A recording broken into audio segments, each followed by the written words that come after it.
Sorry. Black people.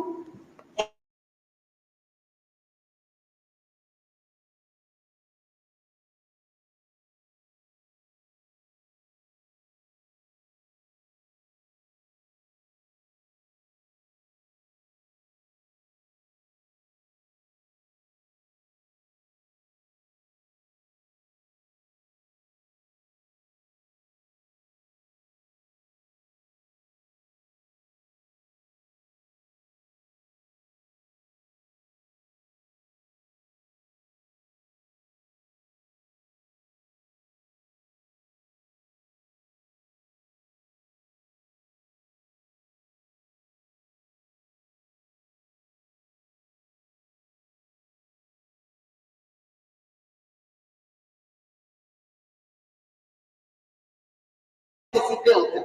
I am a legacy builder. Now say it with your chest. I am a legacy builder. I am a legacy builder. All right, so the 5 P's that we are going to get into today, the first one is purpose. Okay? It's the why. It is the heartbeat of why you do what you do. And this is what's going to keep you going when life be life. Because life's always going to be life. Look. And I'm a coach, right? So people be like, this, what happened? See, my dog, okay. And tomorrow it's going to bring another problem. And another problem, and another problem. But business don't care about your feelings. Your customers don't care about your feelings. So you need to have strong purpose. And for the sake of the 5 P's, under purpose is also your mission, your vision, your values. Okay? This is the heartbeat of your business. You have to have a plan. I'm missing an end. But you have to have a plan. Okay? The plan is the what and the when. The what and the when. A lot of us, we real good at what we do. Like, ooh, I make a bomb caramel cake, and everybody want to buy them. And it's like, okay, now everybody buying. What's your plan? What you doing? When you doing it? You have to stop. Take time to work on your business and build a plan if you are working to scale to a 10-figure business. We ain't talking 7-figure business, we talking 10-figure businesses. Okay? The process is how. How are you actually going to do it? Because some of us, if you're anything like me, I'm a big visionary, a big dreamer, right? You have to know how when you say the plan that you put out. How we get there? How are we getting there? You need to think specifically about how you're going to get there. And this one right here, my little coaches, they be like, man, I'm telling you, I'm gonna just make you feel. You just believe me. How we doing it? How we getting there? The people. Here it is. Who do you need to be aligning yourself with? And I'm not just talking about team. I'm talking about family. I'm talking about friends. I'm talking about team. I'm talking about communities and networks that you're a part of, where you're spending your time, who you're spending your time with. It matters because either they're adding to your success or they're taking away from it. You best believe that. That's a legacy. I'm cheering myself on up here. Okay? And prosperity. That's where you're going. Now, see, under prosperity, of course, is profitability, but success is subjective. Success is one of those things where it can look like, I just want to travel the world and live comfortably. That may be where you're going. Success may be, I want to be able to pay for my children to go to college and then be able to set up a retirement fund and live comfortably. That's what success look like. Or if you're like me, you're like, I'm about to sell this business in 10 years at 10 figures, okay? Prosperity looks different for everybody. Now let's get into why this is important. I love this business. Let's talk about over the past 4 years, there has been more business growth in any other time of recorded history. Right? This is right after COVID. In 2020, we saw 4.4 million businesses started. In 2021, we saw 5.4 million businesses started. In 2022, we saw 5 million. In 2023, we saw 5.5. It is a revolution going on right now. You know more entrepreneurs and business owners than you've ever had. People probably you never thought would be business owners, but this is where we're heading. The future is in a B2B workforce. Y'all know what I mean by that? Yep. That means my business gonna be doing business with your business. I'm not gonna be able to be like, oh, look, I have a job description out here for, the next person I'm looking to hire. Now you have to put an RFP out. You understand? Because every person, the way that they became a brand, has now become a business. Everybody is moving towards self-employment. Matter of fact, in the next 5 years, 50% of the workforce, 85 million people, will be self-employed. Wow. This is where we're going. And this is why it's important that you understand how to do good business. Because if you don't know how to do good business, you can't hide behind the company that you work for now. If y'all work. You have to stand on business, like that little boy said. I don't know why is this important for all? Look, 80% of businesses fail within the first 5 years. So that means if there's 100 businesses in this room, show a hand, how many of you have businesses? That's pretty much everybody. So if 100 businesses are in this room right now, that means that in 5 years, let's just say y'all all started your business now. In 5 years, only 20 key businesses will still be standing. Ouch. So we started off with 100. So in 5 more years, 20 of y'all will be here. And the next 6 to 10 years, 90% of those businesses fail. Okay, so that means that in 10 years, this is 2024, 2044, only 2 of y'all will still be standing. Look around the room. Wow. If every single business, if it's 100 people in here, only 2 would actually be standing. And if I'm in the front and I'm one of the 2, I'm gonna be standing. Okay? You're going up against somebody who eats, sleep, live, and is full of faith with their business. Now, while new businesses are most likely to fail within the first 10 businesses, you know which businesses are most likely to succeed with a 70% success rate? Franchise businesses. Why do you think that is? Shout it out, anybody. What was it? We got Blueprint. Blueprint. Ooh, systems. Ooh, you know it because they got it. And most of us are starting our businesses off a hustle. I can make these caramel cakes real good, so I'm just gonna go ahead and slay these real quick. But you have no blueprint, you have no system, you're not documenting anything at all. So let's look. What's the difference between your business model and the franchise? They also have a clear purpose. They know exactly why they're doing what they're doing.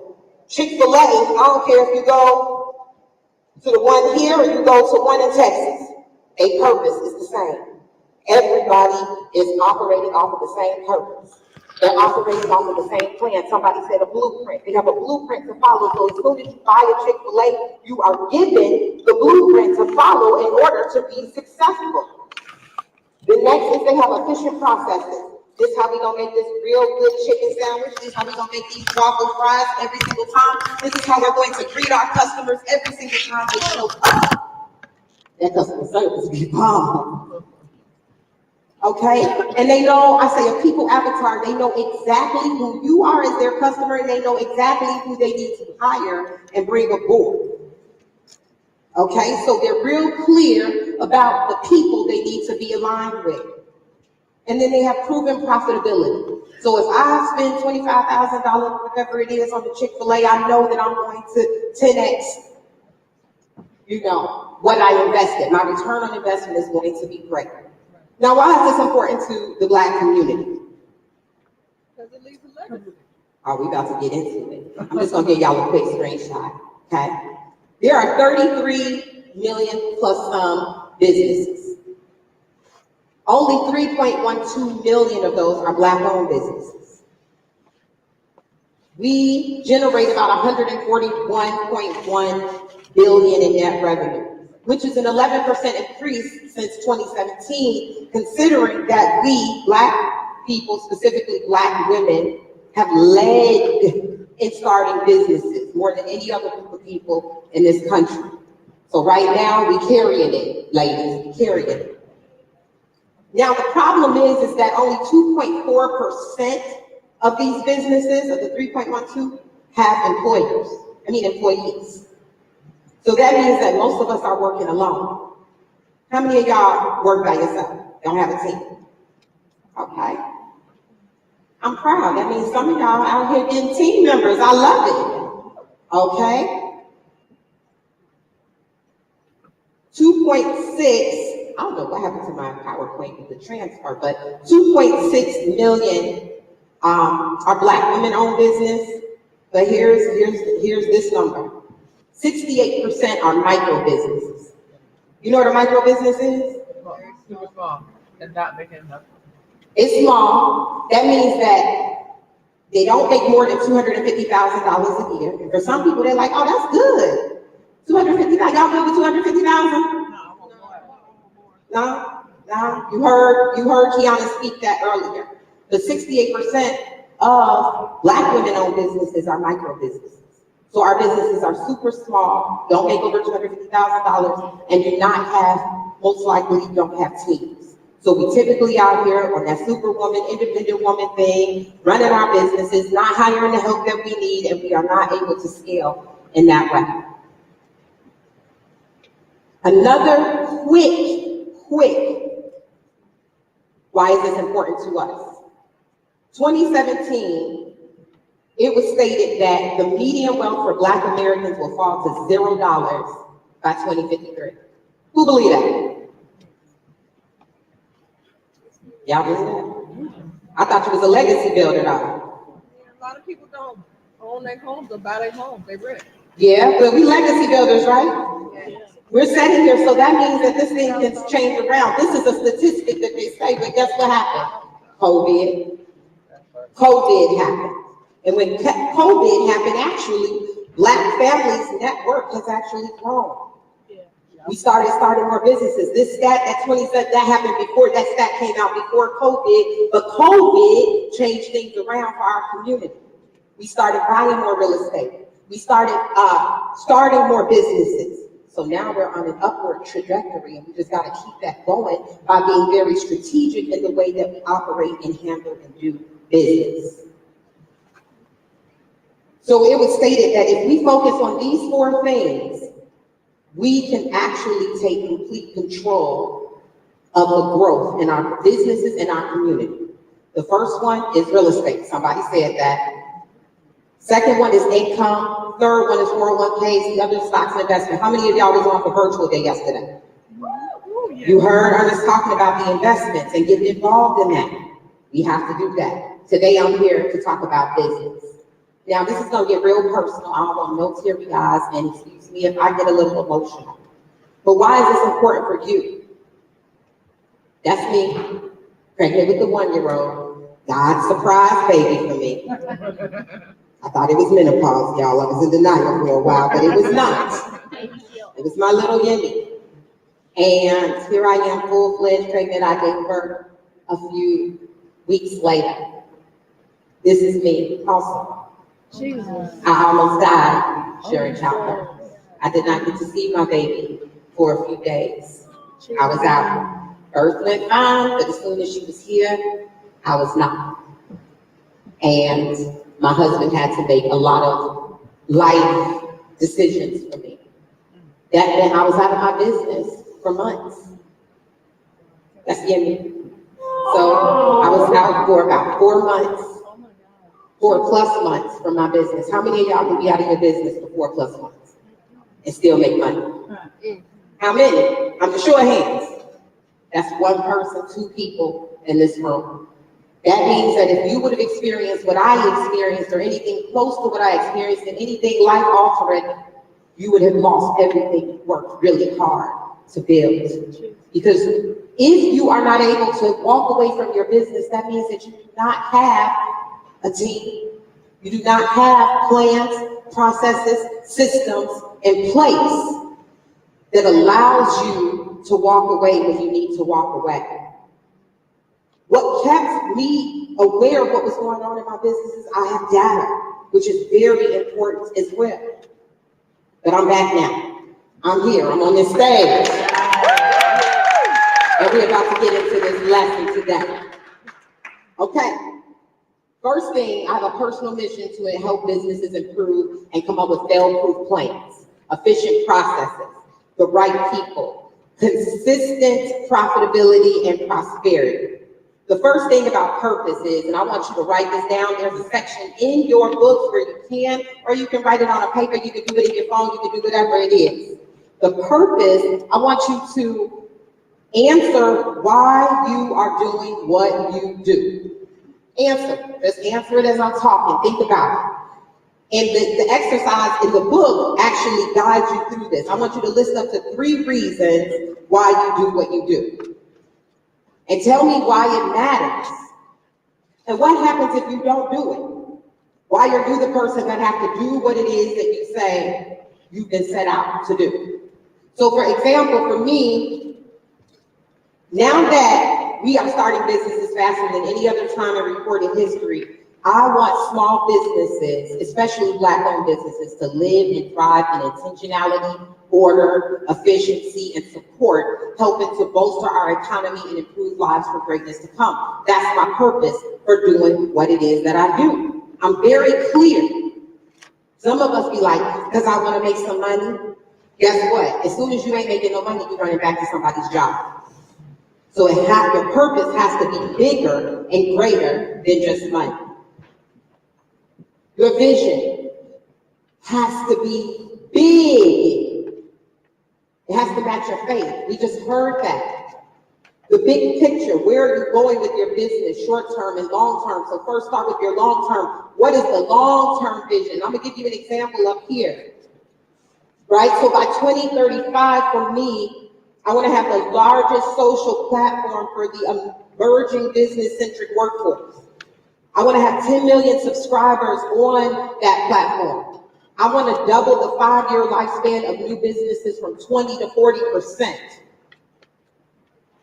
Okay? I want to be valued and sold at 10 figures in revenue. I want to retire with a 9-figure payout, some shares, and a board seat at my company.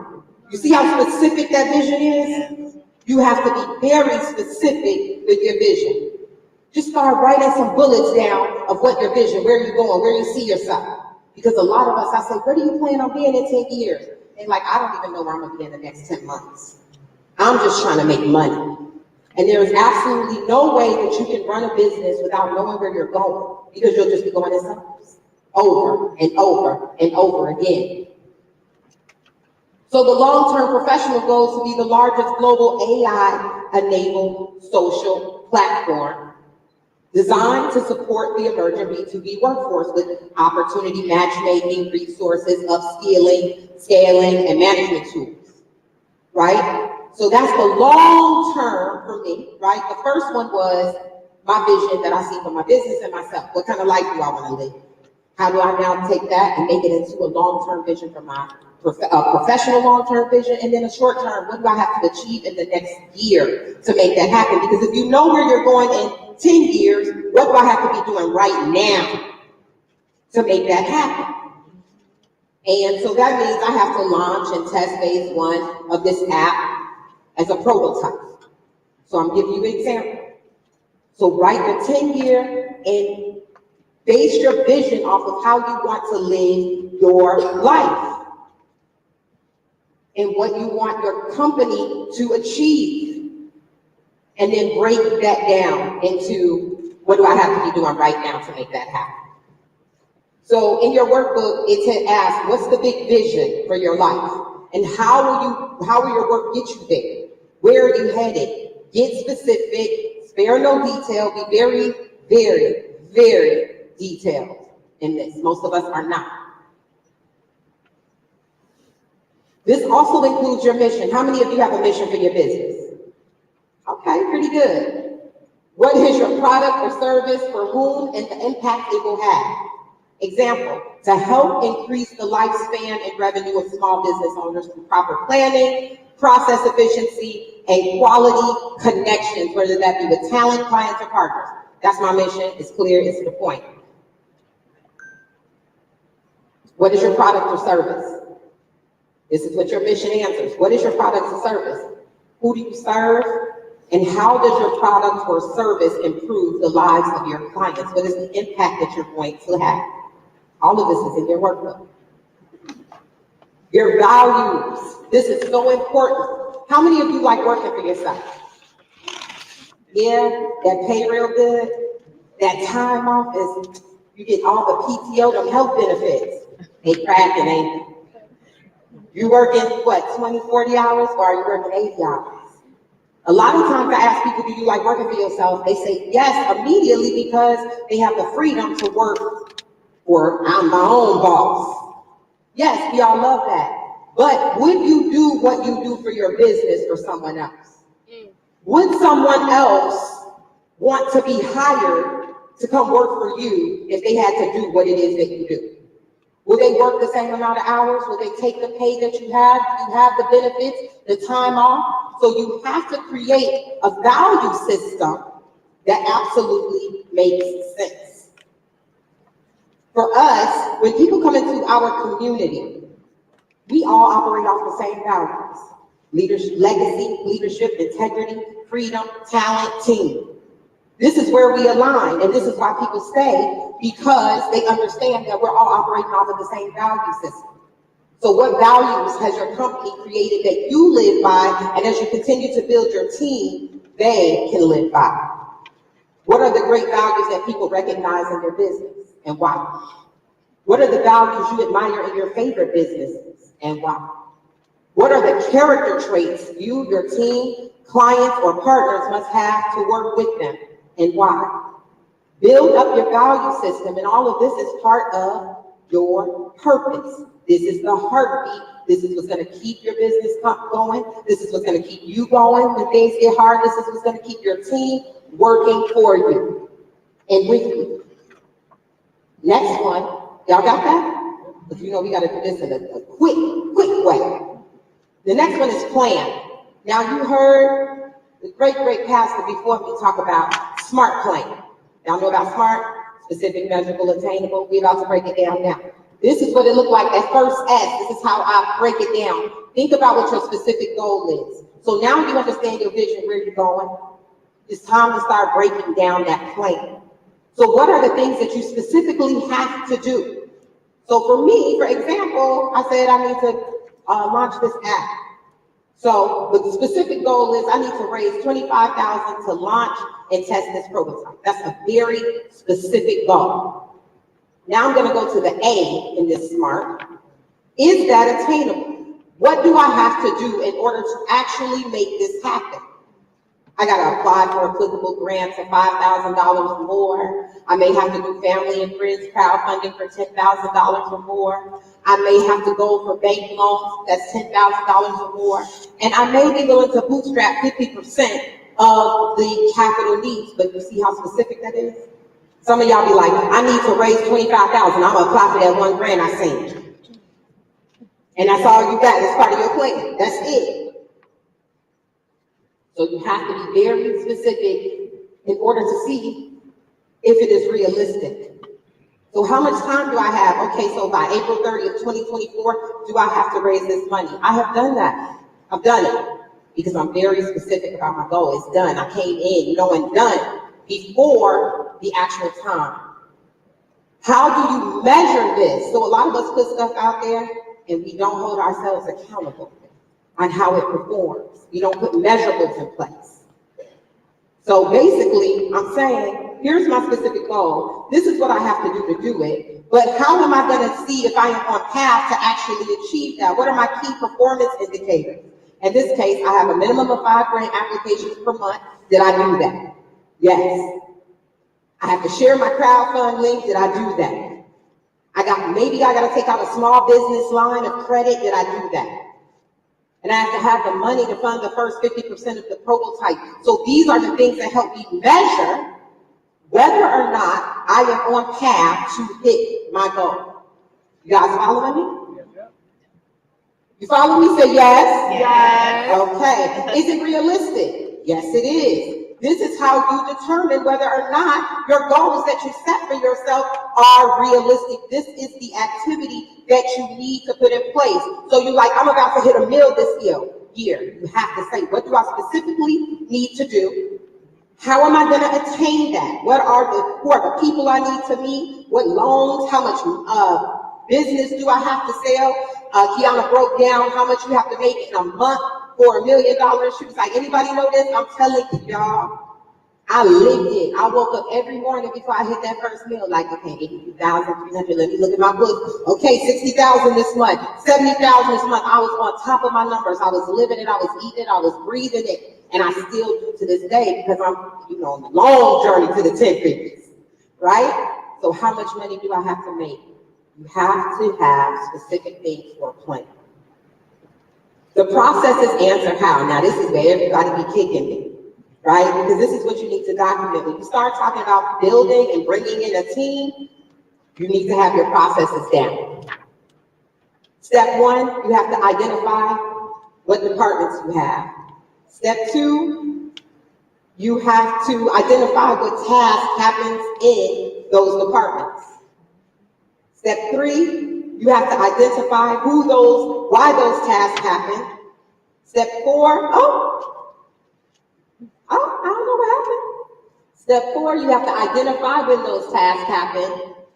And step five, you identify how detailing the steps necessary for that task. Step six, identify who is responsible for said task. So these are the things that you need to actually have happen. Identify your departments, human resources, sales, business development. Identify what tasks happen in those departments. Identify why those tasks happen. Identify when those tasks happen. Identify how detailing those steps, how to detail the steps necessary for that task, and then identify who is responsible for said task.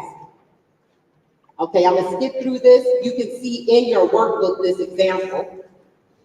They're trying to fix it. If you look in your workbook, I actually outline an example of what this looks like for doing discovery calls in my own business. This last one is people. You want to create avatars, get into the specifics of your client, your team, your partners, your sponsors. So this is an example of an avatar. You see how specific we get. This is Jada. She's 32. She's a female. She's married. She got 2 children. She's a VA. She's in Jamaica. And she's an intermediate level skills. This is an actual avatar from my own company for the Kivas that I bring in. It has a user description. It has her goals, what it is that she's doing. Who are your avatars? You should do this for your clients, your team, your partners, your sponsors. Who are you aligned so that when you go out and you're in this room and you're networking, you like, oh, you align with my avatar. You understand? And you're real intentional at that point about who you meet. If you were at the Legacy Talks last night, I went around and I knew who my avatars were for my coaching business, for example. And I spent time building and nurturing those relationships. Prosperity is the last one. This answers where we plan to land, where we measure success. So for example, the goal, I want to raise a total of $150,000 for the app development. In the middle, you see benchmarks. Right? These are the benchmarks that let me know that I'm on my way. I have 15,000 for my prototype, 5,000 for my market research, etc. And what milestones I've hit. And I break this down in the book with very specific examples. So I want to leave you all with this. When you are putting together your framework for having a solid foundation, you want to have these 5 P's. You want to have purpose. You want to know why you're doing what you're doing. You want to have a plan using the SMART goal methodology: specific, measurable, attainable, realistic, and time-bound. You want to have processes which tell you how you're actually going to do it. People, who is going to do it. And the last, prosperity, where you actually are going to land. And I promise you, if you go home today, not tomorrow, today, now, on a break, at lunch, and you start thinking through these things, you will see a significant difference in your business. Thank y'all. Thank you.